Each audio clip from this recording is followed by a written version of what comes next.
Bonjour à vous, bienvenue dans cet épisode numéro 1 du podcast Le droit d'être moi, épisode qui s'intitule J'aime mon moi, déclaration d'amour à mon ego. Je suis contente de vous rencontrer ici, je vous remercie beaucoup de venir aussi m'y rencontrer. Moi, c'est Florence, Florence Arnaud, et aujourd'hui, je vous propose d'aller ouvrir ensemble la question du droit d'être moi. Pas du droit d'être soi, mais vraiment le droit d'être une ou un moi. La question du droit d'avoir un ego et du fait que c'est même trop bien d'avoir un ego. J'aime mon ego et je vous invite vraiment à aimer vos égos et à aller les rencontrer et leur donner de l'espace. Parce que c'est hyper utile, c'est même indispensable d'avoir un ego. Alors, c'est pas très tendance de dire ça. C'est vrai qu'aujourd'hui, on est dans une époque de valorisation du self, du soi. On va chercher la connexion à plus grand pour beaucoup d'entre nous. On va critiquer la matière, on va critiquer la peur, on va critiquer les conditionnements et on va vouloir s'extraire de la matière, s'extraire de la peur, s'ouvrir à l'amour, aller rencontrer les conditionnements, mais pour mieux s'en débarrasser. Je trouve qu'aujourd'hui, l'ego est plutôt méprisé.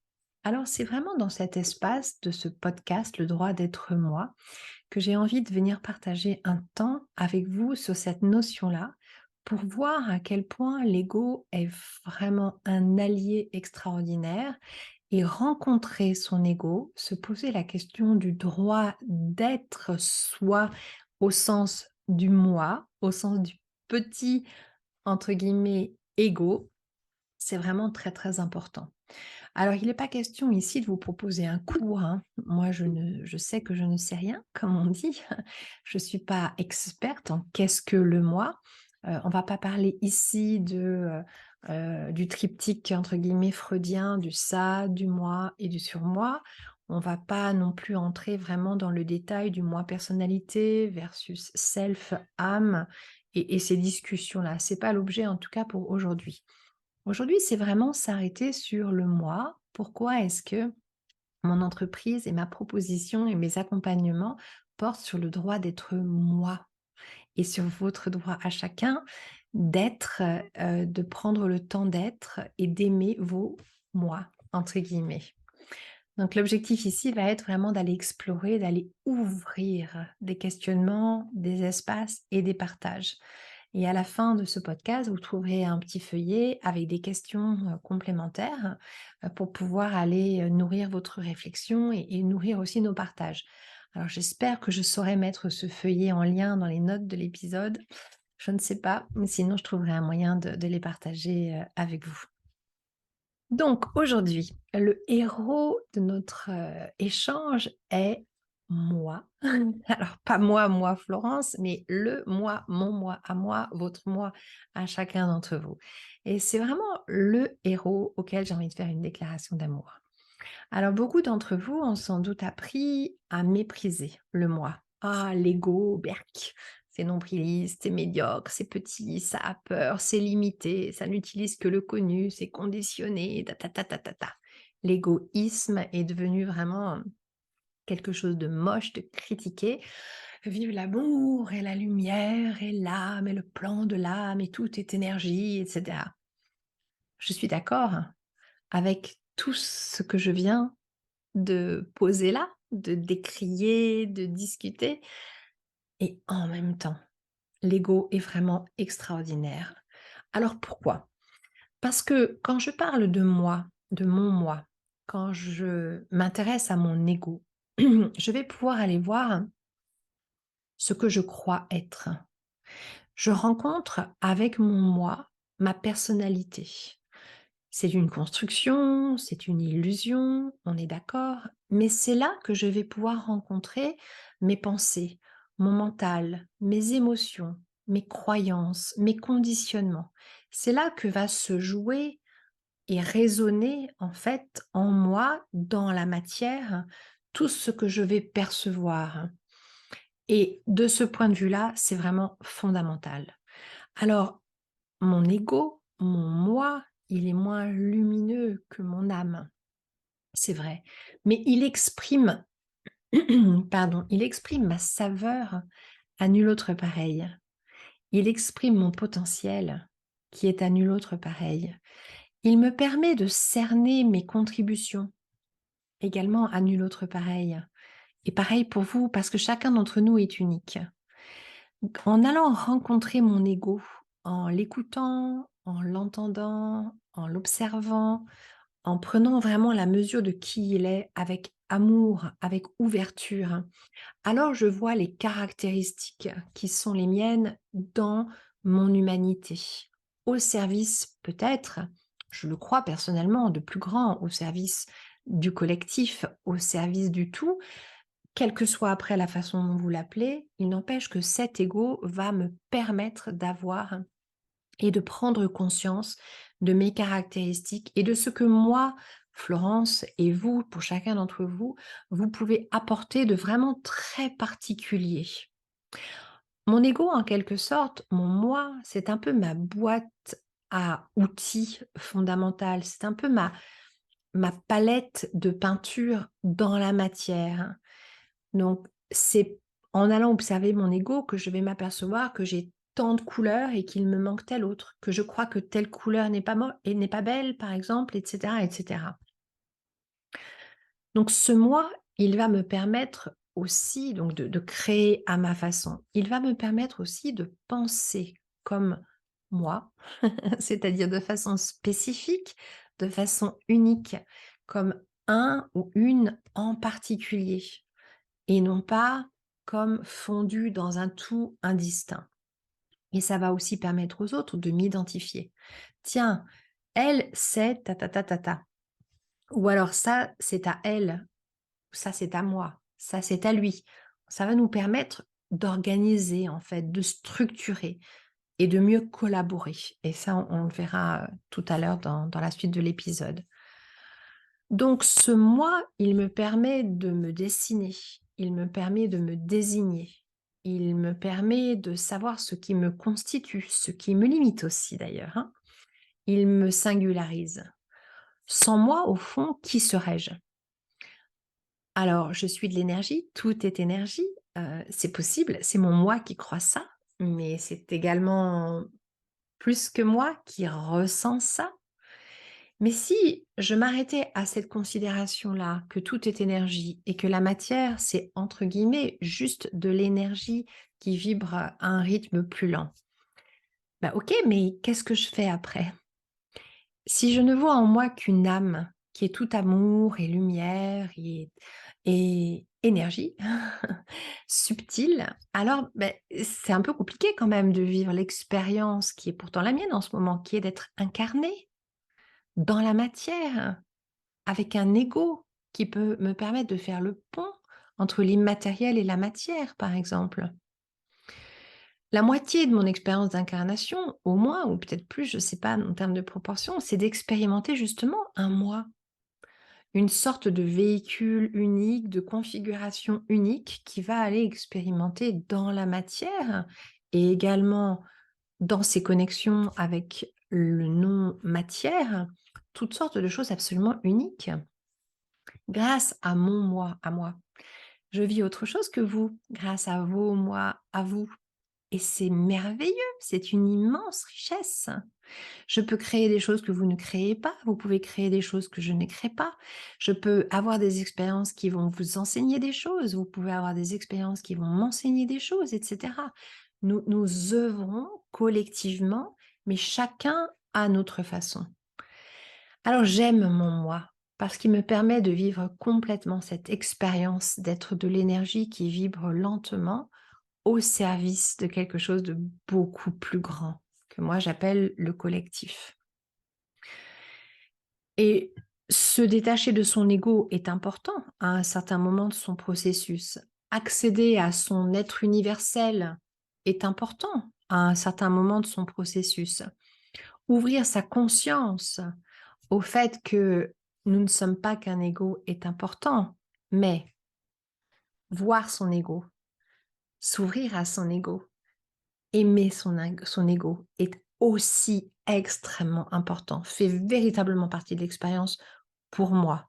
Et je pense que ça a besoin d'être réhabilité et que beaucoup des personnes que j'accompagne ont véritablement besoin d'aller à la rencontre de leur ego pour l'identifier et pour l'aimer dans toutes ses facettes, dans toutes ses dimensions et dans toutes ses limites aussi, parce que c'est comme ça que la personne est appelée à vivre son expérience sur Terre. D'ailleurs, à titre personnel, c'est vraiment en allant me rencontrer moi, dans mes limites, dans ma définition de moi, dans mes pensées sur moi, dans mes étroitesses, dans mes convictions automatiques en quelque sorte, dans mes croyances, dans mes conditionnements, que j'ai vraiment pu me rencontrer, m'identifier moi à ma façon, exercer aussi ma liberté de dire bah, ça me va, ça me va pas. Tiens, je suis aujourd'hui, entre guillemets, comme ça dans la matière, mais au fond, peut-être que je pourrais me voir différemment.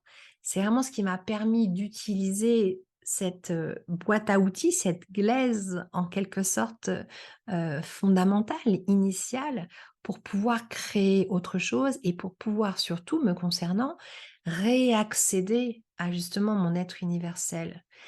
C'est en allant à ma rencontre, à la rencontre aimante, ouverte de mon ego, de tout de mon ego, de tout de moi, que j'ai pu me reconnecter au tout, au champ quantique.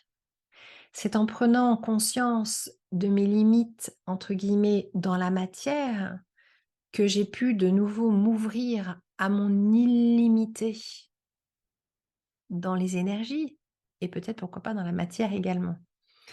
Donc c'est vraiment la revendication de ce moi que j'ai envie de vous inviter à considérer aujourd'hui. Pour que, si cela vous tente, vous ouvriez la voie pour aller observer avec un amour profond, avec, une gratitude profonde également, les modalités en fait de votre moi, à l'œuvre dans la vie qui est la vôtre aujourd'hui. Allez observer vos schémas de pensée, vos schémas émotionnels, vos schémas, dans l'énergie, vos réactions automatiques, vos conditionnements. Allez les rencontrer, les interroger, échanger avec eux dans toutes les facettes qui sont les vôtres. Et je trouve que c'est vraiment un exercice fondamental qui est, presque, fondateur en fait, d'un amour de soi plus ample. Un petit peu comme si on avait on pourrait peut-être représenter ça comme ça, on vient d'un tout absolument illimité. On est incarné dans un corps physique qui va nous réduire à une certaine, dimension, entre guillemets, et une certaine étendue.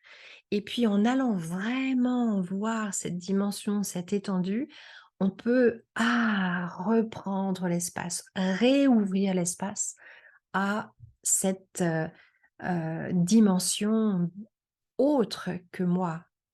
J'ai un ego, je suis moi sous un certain angle et je suis immensément plus, bien évidemment, que moi et que mon ego. En plus de ça, j'aime mon moi et j'ai envie aussi de vous proposer ça parce que mon moi me constitue nécessairement en lien avec l'autre. Quand je dis moi, quand je pense moi, je dis ou je pense ce que je crois être, ce que je désire être, la façon dont je m'identifie, par comparaison, par distinction avec autre que moi. Quand je dis moi, l'autre existe forcément. Sinon, il n'y aurait pas de moi. Si moi, je suis distinguée d'eux, alors il y a quelque chose dont je me distingue. Et ça, je trouve que c'est vraiment super important. Et c'est super important, c'est d'autant plus important que dans le monde du, entre guillemets, développement personnel et dans le monde du coaching, dans lequel je travaille donc depuis 2017, on nous invite assez souvent à laisser l'autre de côté et à se centrer sur, entre guillemets, soi, alors qu'en fait, on se centre sur nos moi pour pouvoir ensuite définir la vie qu'on a envie de vivre.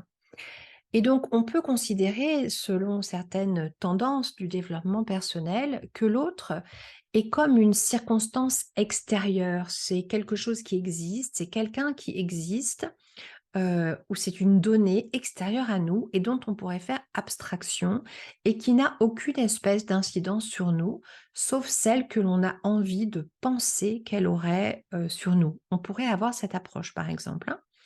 Alors, c'est super intéressant comme approche, j'en vois bien l'utilité. C'est utile à un moment donné, hein, d'aller à la rencontre de son moi et d'aller à la rencontre avec ses propres, heu, avec sa propre liberté, en fait, d'aller à la rencontre de son moi avec sa propre liberté. Donc c'est important à ce moment-là et utile de mettre l'autre de côté. Mais, en même temps, autant il est utile d'avoir des espaces à soi, à moi, de l'entre-moi qui me permet d'aller vraiment explorer comment moi je me vois, ce que je comprends de moi, pour pouvoir me rencontrer, pour pouvoir ouvrir autre chose et pour pouvoir aimer. Autant c'est important, autant c'est important de ne pas oublier que ce moi existe en lien avec autre, avec l'autre que moi. Dans notre vraie vie, entre guillemets, dans nos chairs et dans nos énergies, tout nous ramène et tout nous relie sans cesse à autre que soi. C'est normal et c'est merveilleux. C'est normal, c'est pas une faiblesse, c'est pas un problème. C'est pas parce que on est en lien avec l'autre et ému par l'autre et bougé par l'autre et ému par l'autre et soucieux de l'autre et en relation à l'autre, et cetera. C'est pas pour ça qu'on est émotionnellement immature, c'est pas pour ça qu'on est, dans une dépendance émotionnelle, c'est pas pour ça qu'on n'a rien compris à la vie, c'est pas pour ça qu'on est, enfin, qu'on est nul quoi, c'est absolument pas vrai. Quand on est en lien avec l'autre, c'est juste qu'on est vivant. C'est juste, extraordinaire et moi, je n'existe pas sans toi, puisque mon identité me permet de me distinguer de toi. Mais si tu n'existes pas, je n'ai pas besoin de me distinguer. Donc si l'autre n'existe pas, ben moi je peux peut-être créer un monde dans lequel je suis l'unité de référence, j'exclus qui j'ai envie mais ça me sert à quoi? Ça me sert à quoi d'être focalisée sur moi? Dans un monde dans lequel je ne suis pas seule et un monde dans lequel le moi que je dessine est obligatoirement en lien avec l'autre. Et puis moi, fondamentalement, j'ai pas envie de me couper du lien. J'ai pas envie de me couper de ce qui est. C'est-à-dire un univers qui existe depuis toujours, avec du moi et du pas moi. Moi, j'ai pas envie d'exclure de ma confiance tout ce qui nous relie. Et je n'ai pas le goût de porter mon attention prioritairement sur tout ce qui nous sépare. Alors j'aime mon ego aussi parce qu'il me ramène encore et toujours au non-moi, à l'autre. Il m'invite à ouvrir ma conscience sur la façon dont je m'exclus ou sur la façon dont je m'ensemble à ce qui n'est pas moi. Il m'invite à me questionner sur la façon dont je vais inclure ou pas ce qui me ressemble et dont je me sens incluse ou ensemblée à ce qui ne me ressemble pas ou à ce qui me ressemble, etc., etc. Et ça, c'est passionnant. Si on va simplement, entre guillemets, sur le plan de l'âme où tout est énergie, bah, j'ai pas besoin de penser à l'autre en fait. Et oui, bah, tout est énergie, donc exit tous les problèmes de racisme, tous les ismes, existent toutes les problématiques de division, toutes les problématiques de non-inclusion, toutes les problématiques de diversité, toutes les problématiques qui sont absolument cruciales, qu'il nous faut appréhender, réfléchir, façonner avec pour créer un collectif qui soit un collectif lumineux pour toutes et tous parmi nous. Donc, en conclusion, j'aime mon moi. Il me permet de vivre une expérience à nulle autre pareille. Une expérience dont je suis sûre qu'elle va servir le collectif parce que elle est unique. Elle n'a jamais encore été vécue, mon expérience, et l'expérience de chacun d'entre nous n'a jamais encore été vécue exactement comme elle est vécue actuellement. Chacune de nos expériences est originale par nature. Et puis j'aime mon moi parce qu'il me rappelle sans cesse le nous, les autres, le lien, le collectif, le tout. La façon dont nous tissons ensemble une gigantesque toile de possibles. Et ça, c'est passionnant. Et donc, le droit d'être moi est véritablement au service de rencontrer la personnalité qui est la nôtre pour mieux en découvrir les limites, les facettes, les contours, les saveurs, les apprentissages, pour mieux discuter avec toutes ces facettes de nous. Aimer, aimer, aimer, aimer et aimer tellement qu'on va déborder de ce moi, reconnecter à notre conscience du soi, notre conscience du tout, de notre appartenance au tout. Et ça, c'est aussi notre élévation vibratoire. Et je trouve ça magnifique. Qu'est-ce que vous en pensez? Moi, j'adore. Si vous avez envie d'aller un peu plus loin, je vous propose quelques petites questions. Je les mets sous les notes, dans les notes de ce podcast. Et puis, je vous invite à venir me partager vos réponses. À bientôt!